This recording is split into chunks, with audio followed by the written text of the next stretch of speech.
Pikku esitelmä tytön asunnon remontista. Isompia taustoja ei ole itsellä mihinkään remonttiallaan eikä mitenkään, mutta mukava ne on näpräillä ja varsinkin kun tytön ensiasunto sitten saa semmoisen miellyttävän kodin itselleen.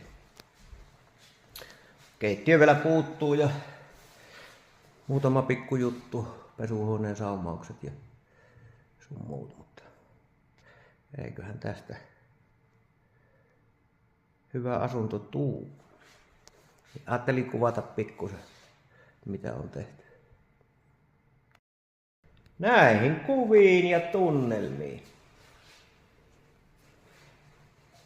Mukava oli touhuta iltasella. Aina vähän käydä näppäämässä. Sillain.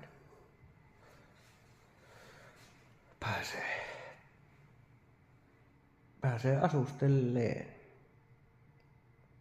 Kiitos ja näkemiin.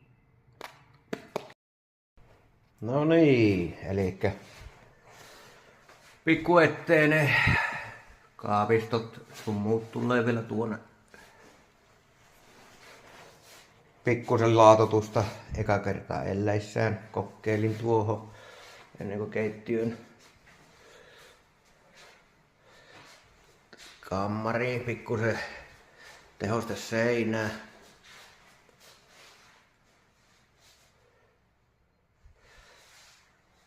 Kaapisto tulee tuonne. Tuolta peittyy sitten nuo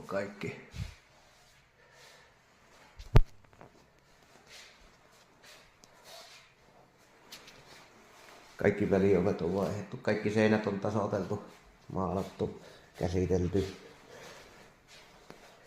Jatkettu mitä on tarvinnut jatkaa. Ja sitä rattaa. Nämä on kätevät nämä alumiinilistat näihin kulumiin, niin ei imurin putket ja sun muut sitten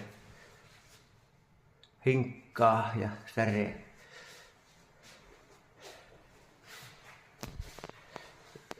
Tämmönen pieni yleiskatsaus vaan. Niin.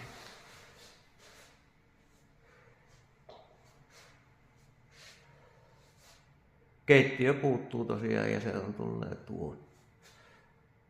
Takaovet on vaihdettu ja patterilinjat tänne on tehty viime vuonna. No, ikkunaremontti vielä tulee.